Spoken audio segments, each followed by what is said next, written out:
Well, now, folks in the chat, start, bringing some questions in so we can choose from those. And we've got another video snippet that I definitely wanted to go over because the behavior panel, I believe, did cover this exact video segment or something really near to it.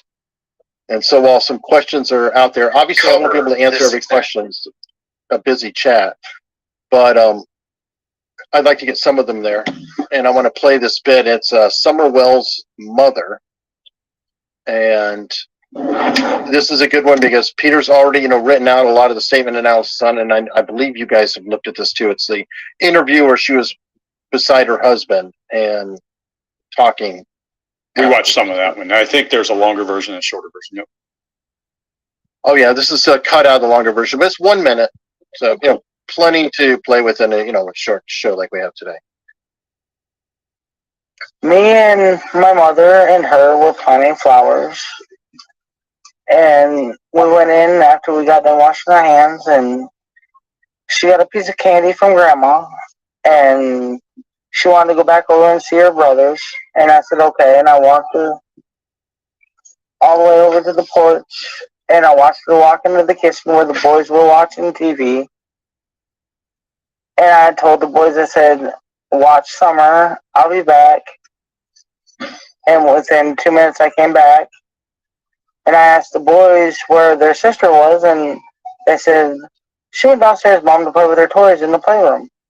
I said, okay. And I yelled downstairs for her a couple times, and I didn't get no answer, which was unusual because usually she always answers me. And so I went down there to check, and she was nowhere in sight. She was just gone. All right.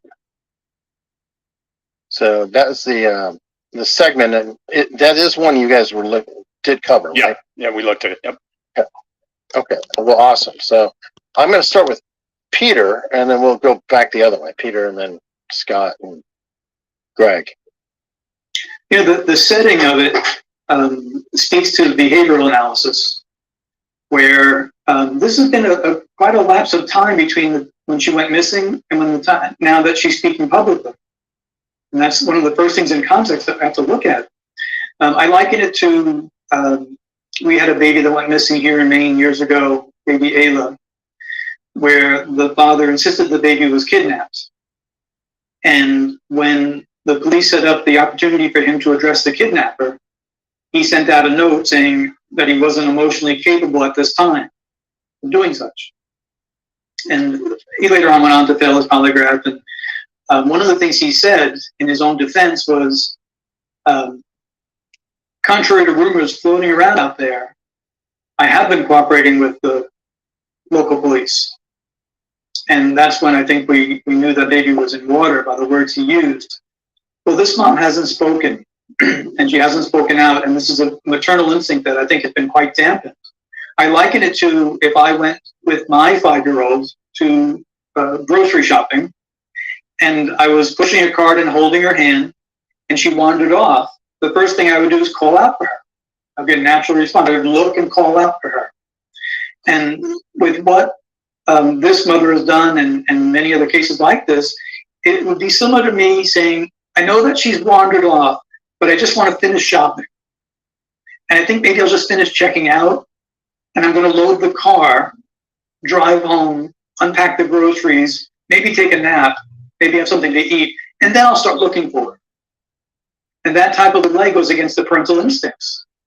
And I know that when we see her, we can, I think you all can tell me better in terms of the mom's affect, and but I can look at the words she used even under that setting after weeks have passed, that she only used Summer's name when she was quoting herself. So some distancing language. But the most important thing that I heard there was, I'm a good mother. I'm a conscientious mother. I watched her going all the way up to the door, which would be something of a hormonally consequential event. Something would have to make me do such a thing. This is routine. She wants to win the house. So mom slows down the pace of the statement, which generally indicates that she's withholding information coming up on what happened. So as the good mother, we call it the good mother syndrome. And it's a little bit disingenuous now because more information has come out, but when she first spoke, when a mother portrays themselves as a good mother under this type of context, they generally always have Child Protective Services history. Something has gone wrong. They've been accused somehow of abuse, neglect, or exploitation of a child. Well, here she doubles up on it. Not only was she watching right to that door, but my mom was good too. She gave her candy.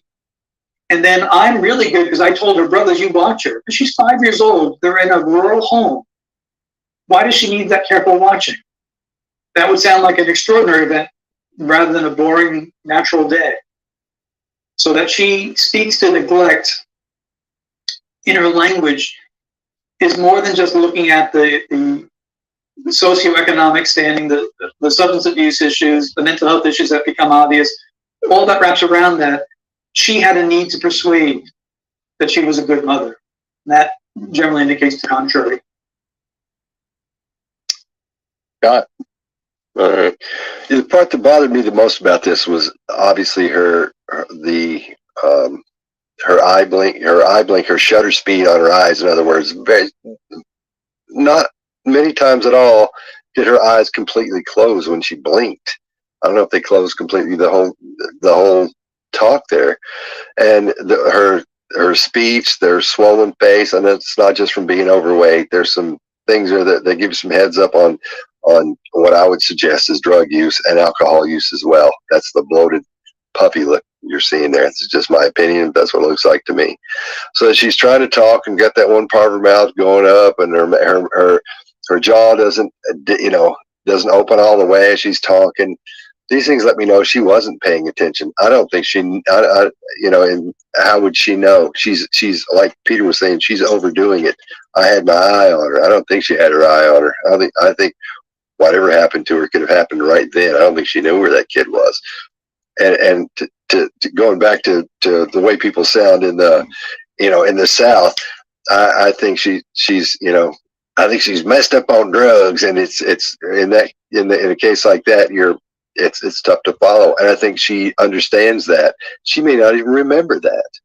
And she may have been in a situation when looks to me like pill use and alcohol use. So she may not even remember what happened that day. And she may have been reminded of those things as well. But I agree with Peter. She's trying to make herself look great, look like so I was right on it. And I can tell you where she was step by step into that house the last time I saw her. So that when you get details like that, that's when you start. Of course, you keep listening, and you keep listening. Right after that, as soon as they finish, you just keep looking at them, waiting for them to add more. But my money would go on. She probably doesn't even remember what happened then. She may have a vague memory of it, but possibly, most likely, I don't think she even remembers the kid. Maybe remembers going in, but she always remember all those details. Greg? Yeah, so for me, you don't have to kill your kid to be a marginal mother. You don't have to kill your kid to know that you're a marginal parent and that you live on the outsides of society. And if you've never known people who live who are druggy and all that kind of thing, you don't realize they know what they're doing is not normal. And I think a certain amount of guilt comes with that as well. So what I was trying as we went through this thing to be cautious about is, yes, there's certainly in there, she's trying to sell for sure. That, yes, I did this, I was perfect, I did that. Because we know she probably wasn't. We know that there's probably something in there. I don't know that means for me that she's guilty of something happening to the child, whether she caused it. But certainly she probably didn't do everything she's telling us, and something happened to this child one way or another. So what I didn't try to jump to conclusion in my time with it is to say she's involved, but she's clearly used some kind of substance. It looks like tranquilizers or something to me. I can't accuse because I'm not there and I'm not doing a toxicology on her or any of that kind of thing. But her face looks like somebody who's taken some kind of substance. She's, if you listen to this kid who says he's been around her, then she drinks and she uses drugs and that kind of thing. And we know that she's got they have had some domestic violence in their house. Anytime all that's going on, I think people are going to show a whole lot of, for lack of a better term, guilty body language just out the gate, because now they're going to be talking to us We're all going to critique them. They're all going to be talking to local law enforcement, a lot of local law enforcement, to TBI and to all those people. And that's the last thing those kind of people want their hands on, especially if you've been to jail, you've been in some kind of trouble, you're using substances, you're living outside the law or marginally outside the law. So there's a whole lot that comes up with it. I do think that there's some bugs in there. The things like when she talks about 2 minutes, well, we know it wasn't 2 minutes. We clearly know that. People, that's an exaggeration, another emphatic, 2 minutes. Well, you don't know how long it was.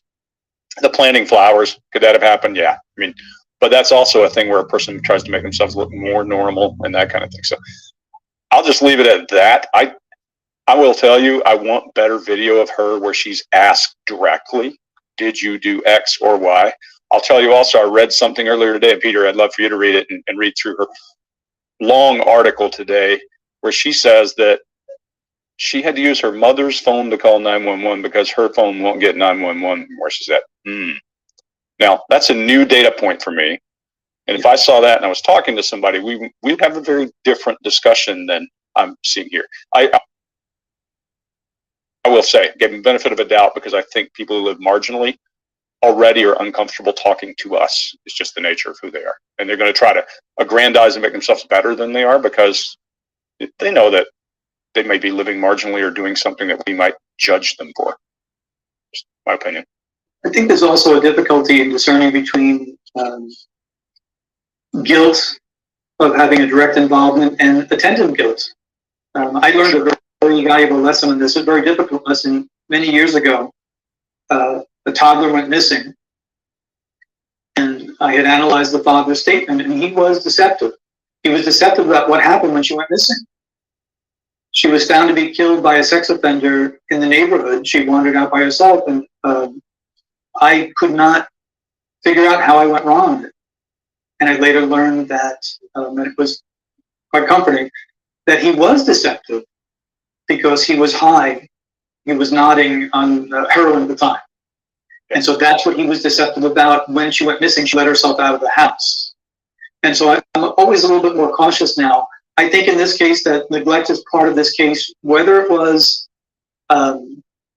neglect in an accident and cover-up, neglect of drug purchasing where you invite trouble into your home, and that could be something along the lines. I think neglect is going to come out to the forefront, but I don't know whether her guilt is of neglecting the child that got away, neglecting by bringing dangerous people in, creating an environment that way, or something much worse. I can't pinpoint it with the statements. I don't understand the journalists not asking direct questions. Some of the interviews are so poor. It's very frustrating. Yeah, you and I would sit over and say, did you do something to your little girl? Very directly. I mean, as hard, I would use elicitation at the very least, but there's no school. There's no school for elicitation for journalists. There's no school for good questioning for journalists. Maybe some of them stumble into it, but most of them miss the boat all the time. There should be. You guys should teach a class. Seriously. I mean, it's not just a police story, but any story. If you're questioning a politician, knowing a little body language, knowing a little statement analysis, and how to ask a follow-up question, I think would be invaluable to any journalist. Like, oh, I offer it to journalists. I think it's that important. Some of the child protective service workers, and this varies state to state greatly, some of them have terrific training. I have a video that I use where an officer and a child protective caseworker have separate interviews with the same child. And her interview was almost unbearably boring to watch. She got all the information in a legally sound way. They'll tell us if we just ask. And once someone gets used to asking those tough questions, it becomes very easy later in training. I think the hardest part for most people is that first breach, that first time you ask a question that feels so socially awkward to someone that when I taught young interrogators, you could always tell the ones who had too much bravado and they'd go in and just really enjoy that. But then the best ones I ever trained it was tough for them. And once they got past it, then they were more natural talking to somebody. There's not all the bravado and that kind of thing. And I think I said to you, Eric, I had a young woman named Emily, and I won't give you her last name, but she's the best interrogator I ever knew because she was so introverted. She hated doing what we do. And she would take little bites of the information just constantly and not let you quit. It was a beautiful thing to watch. That's awesome. And, I'm sorry. oh, I was going to say that it makes sense, though, too, oddly enough. If the interrogator is noticeably uncomfortable asking the question, that may make the person they're questioning feel better, too. Like, we're both uncomfortable here. We're both on the same team. This is really kind of awkward. And I know you're in an awkward position. I feel really awkward. Can we talk through it? I don't know. You guys can tell me, but I would think that you could maybe draw some empathy and maybe get something. I don't know. I had to interview a very dangerous inmate. So bad that the local guards didn't want to stay in the room.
No, I want to. These are tough questions. No, I'm being interrogated again, and I don't want to do this anymore. Yes, I am. We'll stop. I want you to feel comfortable. No, I want out, and I want to go home. I don't want.